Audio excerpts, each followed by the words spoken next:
தென்னாடுடைய சிவனை போற்றி, எந்நாட்டவர்க்கும் இறைவா போற்றி. மிதுன ராசி ஆகஸ்ட் மாத ராசி பலன்.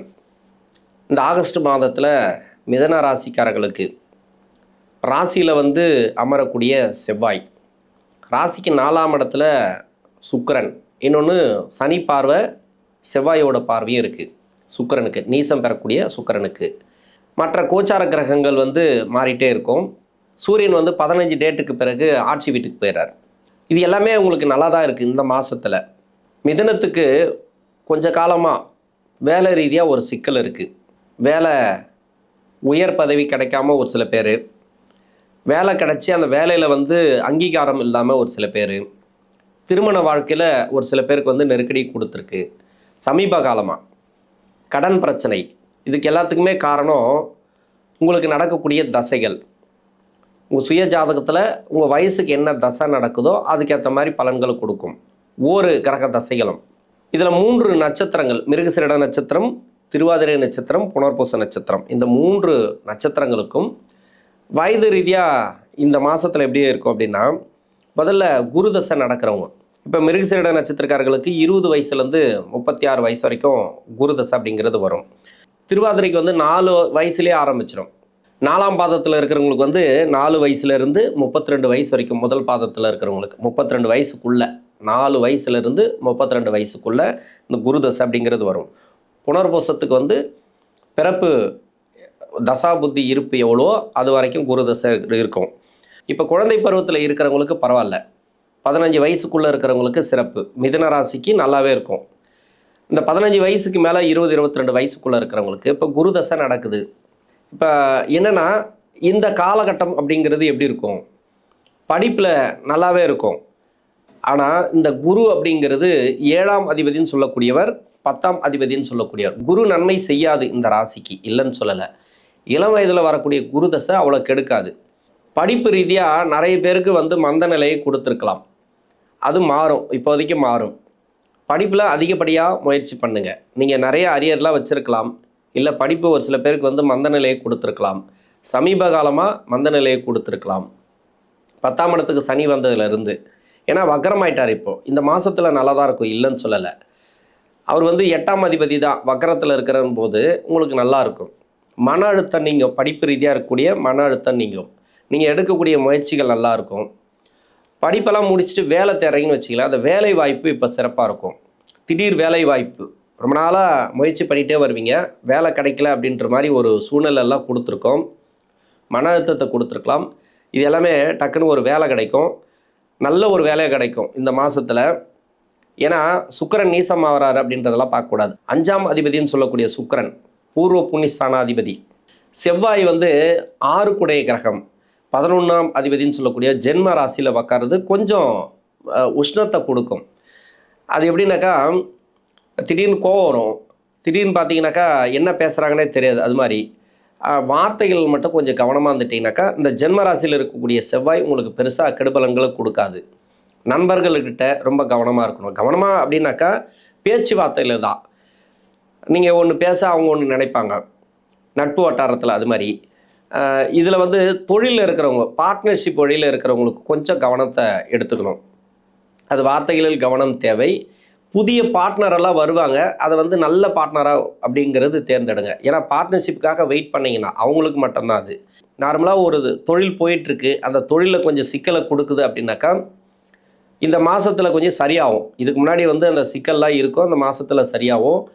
வேலை ரீதியாகவும் ஒரு சில பேருக்கு நெருக்கடிகளை கொடுத்துருக்கலாம் சமீப காலமாக. ஏன்னா 10ஆம் இடத்துல சனி வந்துட்டார், எனக்கு எதுவுமே நடக்கலை அப்படின்லாம் ஒரு சில பேர் சொல்கிறாங்க. ஏன்னா திருவாதிரை நட்சத்திரத்துக்கெல்லாம் பார்த்தீங்கன்னாக்கா சனி தசைலாம் இளம் வயது காலகட்டத்தில் வரும். இந்த சனி தசையில் வரவங்களுக்கெல்லாம் ரொம்ப கஷ்டத்தை கொடுத்துன்னு இருக்குது. அது மாதிரியெல்லாம் யோசனையில் இருப்பாங்க.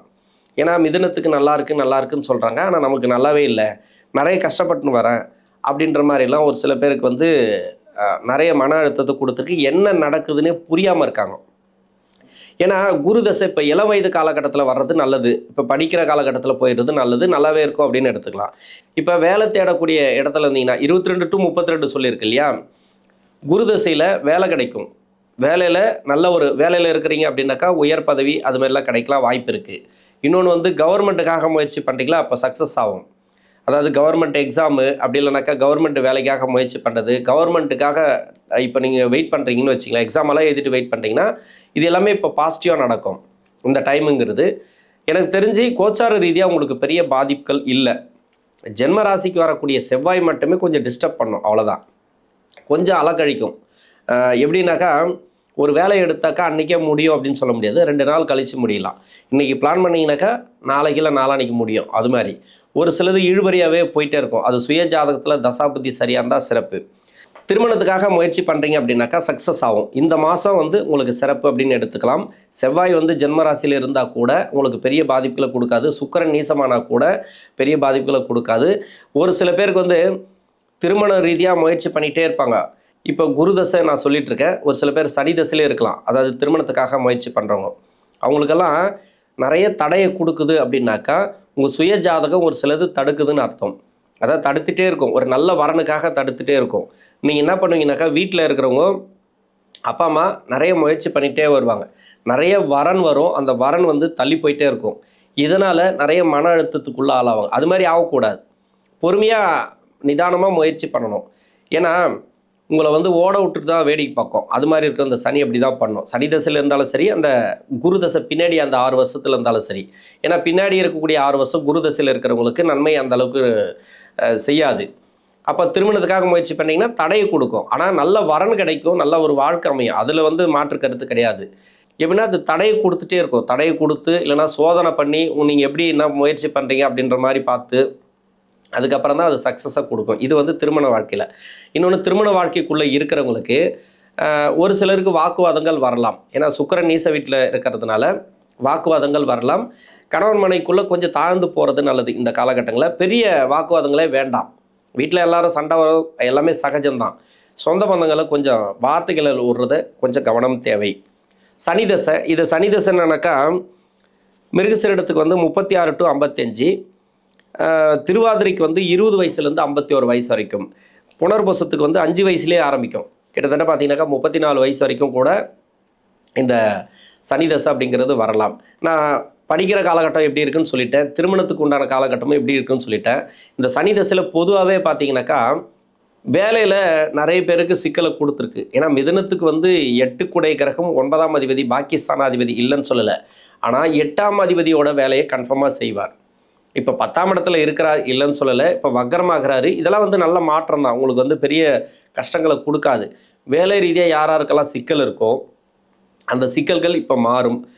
இன்னொன்று, வேலையில் உயர் பதவி எல்லாம் கேட்டிருந்தீங்கன்னாக்கா இப்போ கிடைக்கும். தடை தாமதங்கள் எதனா இருந்தால் இப்போ மாறக்கூடிய வாய்ப்பு இருக்குது. சமீப காலமாக வேலையில் நிறைய பேருக்கு சிக்கலை கொடுத்துருக்கு இந்த சனி தசையில் இருக்கிறவங்களுக்கு.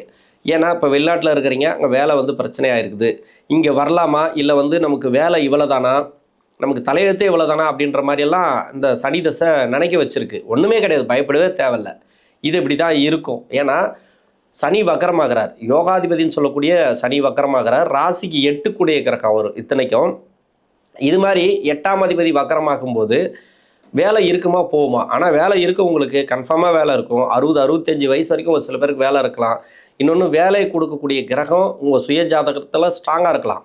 ஆனால் ஒரு பதட்டத்தை கொடுக்கும், ஒரு பயத்தை கொடுக்கும். ஏன்னா ஃபேமிலி இருக்குது இல்லையா, இப்போ குழந்தைங்களாம் இருப்பாங்க, அவங்கள படிக்க வைக்கணும், அவங்களோட எதிர்காலத்துக்கு நம்ம நிறைய பண்ணணும் அப்படின்னு இருக்கும். இன்னொன்று, வேலை போச்சுனாக்கா அந்த வேலை இடம் மாற்றுறது இருக்குல்ல, அதுக்கு நிறைய சிக்கல் இருக்குது. இங்கேருந்து இன்னொரு இடத்துக்கு ஷிஃப்ட் பண்ணணும் இல்லையா, அது நிறைய இடம் சிக்கல்லாம் இருக்குது. இதெல்லாம் பார்த்தீங்கன்னாக்கா ரொம்ப மன அழுத்தத்தை கொடுக்கும். அதாவது அதை நினச்சி பயப்படுவாங்க. அப்படி ஒன்றும் பயப்பட தேவையில்லை, அந்த அளவுக்கு பயத்தை கொடுத்துருன்றான் சனி. ஏன்னா 8 குடை கிரகம் இப்போ வக்கரமாக இருக்குது. மற்றபடி பார்த்தீங்கன்னாக்கா உங்களுக்கு சுயஜாதகம் நல்லா இருந்துச்சு, தசாபுத்தி நல்லா இருந்துச்சுன்னா பரவாயில்ல. எல்லாருக்குமே சனி தசை கெடுத்துரும் அப்படின்னு சொல்ல முடியாது. முதல் 10 வருஷம் அப்படிங்கிறது இதுக்கு சிறப்பு. பின்னாடி இருக்கக்கூடிய 9 வருஷம் இருக்குது இல்லையா, இதில் தான் கொஞ்சம் கிரிட்டிக்கலான டைம் அப்படின்னு சொல்லலாம். தொழில் செய்யக்கூடிய நபர்கள் கொஞ்சம் பார்த்து பண்ணணும். இப்போ வேலையும் ஒரு சில பேருக்கு நல்லா போயிட்டுருக்கு. இப்போ லக்ன பாவம் மாற்று லக்கணமாக இருந்தால், இப்போ புதனோட வீடு இது, இப்போ செவ்வாயோட லக்கணம் இல்லைனா குருவுடைய லக்கணம், சூரியன் சந்திரனோட லக்கணமாக இருந்தால் பின்னாடி இருக்கக்கூடிய 9 வருஷம் நல்லா டாப் லெவல். அது மாதிரி இருக்கிறவங்களுக்கு பரவாயில்ல. ஏன்னா 7.5 சனி கிடையாது, அஷ்டம சனி கிடையாது. இப்போ சனி தசைங்கிறது உங்களுக்கு நல்லாவே இருக்கும். ரொம்ப நல்லா இருக்குன்னு சொல்ல முடியாது. அப்போ கூட சனியுடைய பார்வையில் இந்த கிரகங்கள் மாட்டிச்சுன்னா உங்கள் சுய ஜாதகத்தில் சனி வக்கரமாக இருந்தால் அதெல்லாம் கொஞ்சம் சிக்கலை கொடுக்கும். இதில் என்னென்னா நம்ம எல்லா பயிற்சிகளும் சொல்லிட்டு தான் வரோம், எல்லா வீடியோவிலும் நம்ம சொல்லிட்டு தான் வரோம். இந்த சனி பகவானுடைய பயிற்சிக்கு இந்த சனி பகவானுடைய நகர்வுகளை பற்றி நம்ம சொல்லிட்டு தான் வரோம். இப்போ இந்த மாதத்தில் இது மாதிரியான ஒரு கிரிட்டிக்கலான டைம் போயிட்டுருக்கு, வேலையில் பிரச்சனைகள் போயிட்டுருக்கு அப்படின்னா இந்த பின்னாடி இருக்கக்கூடிய 9 வருடம் உங்களுக்கு வந்து லக்னத்துக்கு யோகாதிபதிகளாக அந்த புத்தி நடத்தக்கூடிய கிரகங்கள் இருந்துச்சுனாக்கா பரவாயில்ல, வேலை நல்லாயிருக்கும், என்ன ஒன்று ஸ்ட்ரகிளில் போயிட்டு நல்லாயிருக்கும். இதே வந்து புதனோட லக்கணம் அப்படி இல்லைனாக்கா சனியோடைய லக்கணம் இது மாதிரி வந்தால், சுக்கிரனோட லக்கணமாக வந்தால் உங்களுக்கு வந்து அந்த பின்னாடி இருக்கக்கூடிய 9 வருஷத்தை நம்ப முடியாது. இப்போ வேலையில் இருக்கிறீங்கனாக்கா கொஞ்சம் டஃப்பாக கொடுக்கும் இல்லையா? நீங்கள் பார்த்துக்கணும், இப்படி தான் வேலை இருக்குது, சரி ஓகே நம்ம இப்படி தான் போகணும், இந்த லெவலில் தான் நம்ம எடுத்துக்கணும். இப்போ மேலதிகாரி ஏதோ சொல்கிறாங்களா, சரி சைலண்ட்டாக போகணும், நம்ம வேலையை மட்டும் நம்ம பார்க்கணும், சுற்றி இருக்கிறவங்க மேலே நம்ம கண் இருக்கணும், அவ்வளோதான். என்ன நடக்குது அப்படிங்கிறத ஃபுல் மைண்டை வந்து நீங்கள் வேலையில் வச்சு பண்ணிங்கன்னா சக்ஸஸ் பண்ணலாம். அதே என்ன நடக்குதுன்னே தெரியாமல் ஒரு குழப்பத்தில் இருந்தீங்கன்னு வச்சுக்கலாம், நடந்தே தீரும். அந்த குழப்பங்கிறது தான் உங்களுக்கு பிரச்சனைகளை கொடுக்கும். அந்த டைமு தான் உங்களை யார் வேணாலும் என்ன வேணாலும் பண்ணலாம். சுற்றி இருக்கிறவங்க வந்து வேலை விட்டு தூக்கிட்டு உங்கள் வேலையில் உட்காரலாம். அது மாதிரி இல்லை கான்ட்ராக்ட் பேசிக்கில் ஒரு வேலை முடிக்குது, நீங்கள் போங்க அப்படின்னுவாங்க. இல்லை ஊருக்கு போங்க, வெளிநாட்டில் இருப்பீங்க, நீங்கள் சொந்த நாட்டுக்கு போங்க அப்படின்ட்டுலாம் ஒரு சில நெருக்கடிகளை கொடுக்கும். இது மாதிரி மன அழுத்தத்தை கொடுக்கும், பதட்டத்தை கொடுக்கும். இதுக்கு நீங்கள் பொதுவாக பயப்படவே தேவையில்ல. சனி திசைங்கிறது பரவாயில்ல, இந்த மாதத்தை பொறுத்த வரைக்கும் அவளை கெடுபலங்களை கொடுக்காது. மன அழுத்தத்தில் இருக்காதீங்க. மனசு எந்த அளவுக்கு பாதிப்புகளை கொடுக்குதோ அந்த அளவுக்கு உங்களுக்கு நல்லது நடக்க போகுதுன்னு எடுத்துங்க. வீட்டில் வந்து சுப விசேஷம்லாம் கூடி வரும், அதுக்கெல்லாம் முயற்சி பண்ணிங்கன்னா பரவாயில்ல. வீடு கட்டுறதோ இடம் வாங்குறதோ இது மாதிரியான முயற்சிகள் நீங்கள் எடுக்கலாம், தாராளமாக எடுக்கலாம். சனி வக்கரம் அப்படிங்கிறது பெருசாக கெடுபலங்களை கொடுக்காது.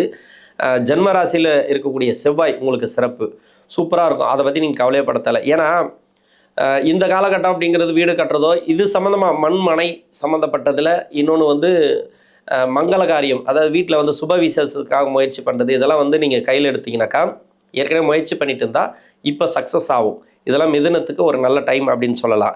அடுத்து புதன் தசை கேது தசைலாம் உங்களுக்கு சிறப்பு தான். ஏன்னா ராசிக்கு யோகாதிபதிகள் தசை தான். நம்ம சனி தசை வரைக்கும் தான் டஃப்பாக சொல்ல முடியும். புதன் தசையோ கேது தசையெல்லாம் உங்களுக்கு அருமையான டைம் அப்படின்னு சொல்லலாம். இப்போ வந்து பண வரவுகளை கொடுக்கக்கூடிய டைம். இன்னொன்று வந்து பண வரவுனாக்கா எங்கே சார் வேலை போயிட்டுருக்கு, ஏதோ வந்துட்டுருக்கு, மாதம் அதுதான் வந்துட்டுருக்கு. நீங்கள் கொடுத்த பணம் இருக்கு இல்லையா, இப்போ வரும். நீங்கள் வாங்கின பணத்தை கொடுப்பீங்க. மருத்துவ செலவுகள் இந்த மாதத்தில் கம்மியாகும். அறிபறியாக இருக்கும் இந்த டைம் அப்படிங்கிறது. கொஞ்சம் பரபரப்பாக இருக்கும் இந்த மாதத்தில். இந்த மிதுன ராசியில் இருக்கக்கூடிய 3 நட்சத்திரக்காரர்களுக்கும் இந்த ஆகஸ்ட் மாதம் அப்படிங்கிறது ஒரு நல்ல ஒரு மாற்றங்களை கொடுக்கக்கூடிய மாதம். நன்றி.